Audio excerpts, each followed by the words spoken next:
International Speech Contest. I am, as Helen Blanchard would say, honored and delighted to be your Toastmaster today. We have 4 contestants. I know your program says 5, but we have 4 that are here who are competing for the ultimate title of World Champion of Public Speaking. One of these 4 Toastmasters will advance to the next level of competition, which is the district competition taking place May 3rd in Oxnard.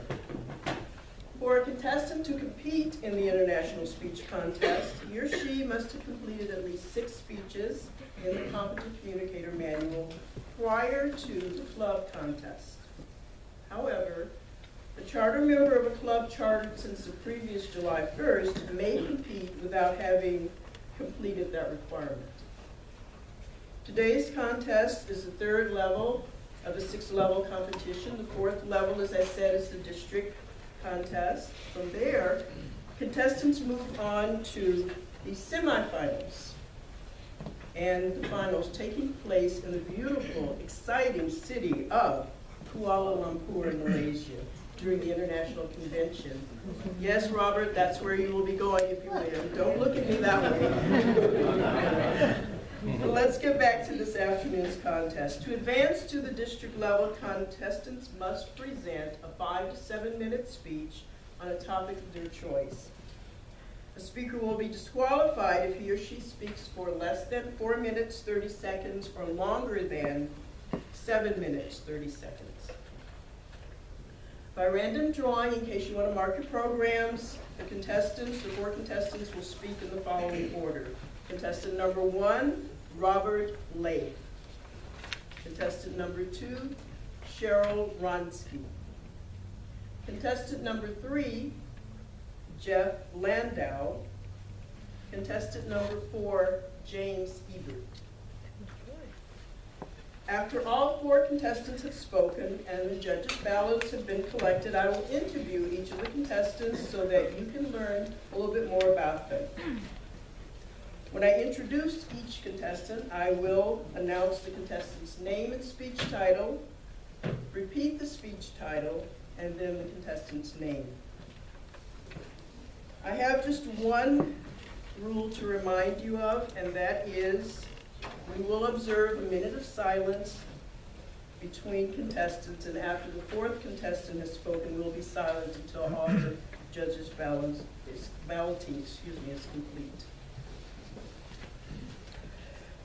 I'm all set. Are you all set for contest?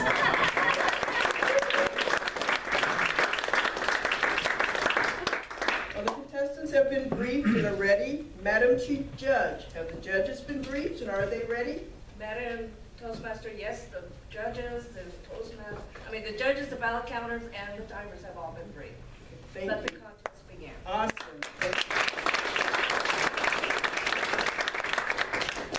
Robert Lane, Old World Charm, Robert Lane.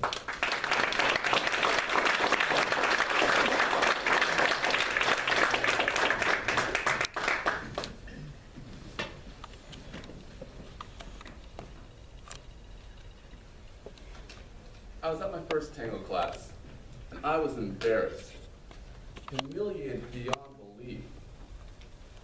Madam Toastmaster, fellow Toastmasters, I wasn't embarrassed because real men don't dance.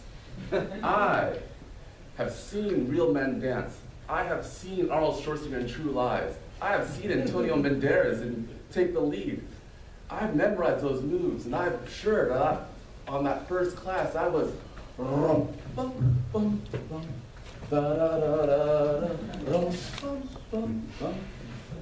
when I looked over to my instructor, Guillermo's face, I saw his jaw drop and his eyes widen, and I can tell that something was amiss. You, what's wrong with you? You don't know how to walk. I was thinking to myself, I've been walking for more than 30 years. I've got this. He actually came out and said, you walk like this. There's no result, no direction. If you drove like you walked, I would not get in the car with you. So But he went over and said, okay, I want you to take this Coke bottle and put it between your legs, and then you will walk. I was thinking, that's kind of weird, but you know, Guillermo's world famous, and I was destined for Dancing with the Stars. So I practiced day and day, this Coke bottle between my legs. And as I got better, he gave me a second challenge. Guillermo came up to me and said, okay, I want you to embrace that lady. But on that day, I was feeling pretty good because I just aced the sexual harassment training at work. But as I came up to the lady and presented myself, I was wondering, well, what's only appropriate is elbows and shoulders. What do I do? So I stretched over and kind of awkwardly presented myself. Guillermo rushed over. You, what's wrong with you? You don't know how to hold a woman. I was thinking to myself, well, I'm trying to be appropriate. He came over to me, he's like, okay, you see that mannequin over there? Yeah.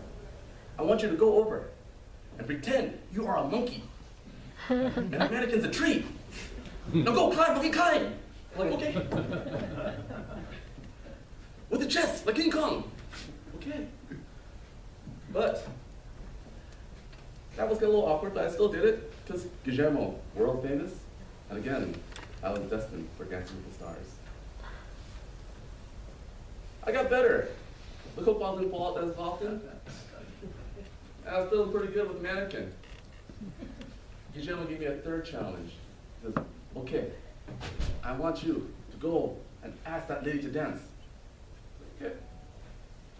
Miss, would you like to dance? She turned her head at me. Oh. I was thinking, okay, sorry. Guillermo rushes up, hits me on the head. He goes, you don't ask a lady to dance like that. Not in tango. We do it with a cabeceo. I didn't know this. How do you do it? Okay. Stand. Pretend you are a pirate. And you look out. You see all these boats. And you want to kill them. But you do it with a smile. Okay, well this is really weird. Guillermo, what are you teaching me here? This isn't tango. You have me waddling around with a Coke bottle between my legs. You have me dry humping this mannequin. Now you have me doing cat calls with weird faces to ladies that are dressed nice. What am I doing here? This isn't tango. I'm going. Guillermo walked over to me, grabbed me, and now things got really Mr. Miyagi now. He goes, show me para cabeceo. Like, what? Para cabeceo, now! And lo and behold, the lady actually smiled. So I came over, presented my hand, and I started to dance. She got up. Guillermo behind me goes, show me monkey climb tree. With chest like King Kong. You have to save her, protect her from T-Rex. Okay. She actually put her hand on my shoulder, and things felt kind of nice. I'm like, hey, it's not bad. Show me. Walk with Coke bottle.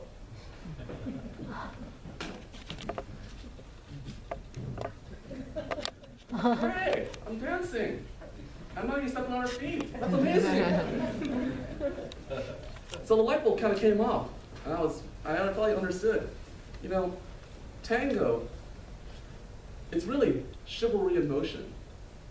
And behind all the layers of chivalry, you have elements of strength and presence and confidence.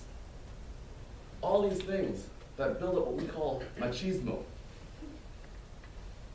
And you refine machismo and you give it patience and elegance. Well, you get a little Fred Astaire. So after the light bulb kind of came off and the dance finished, I was feeling pretty good. Guillermo looked at me with a smile and nod. I said, okay, Robert, do you want to learn tango or do you want to learn tango? And it's gone.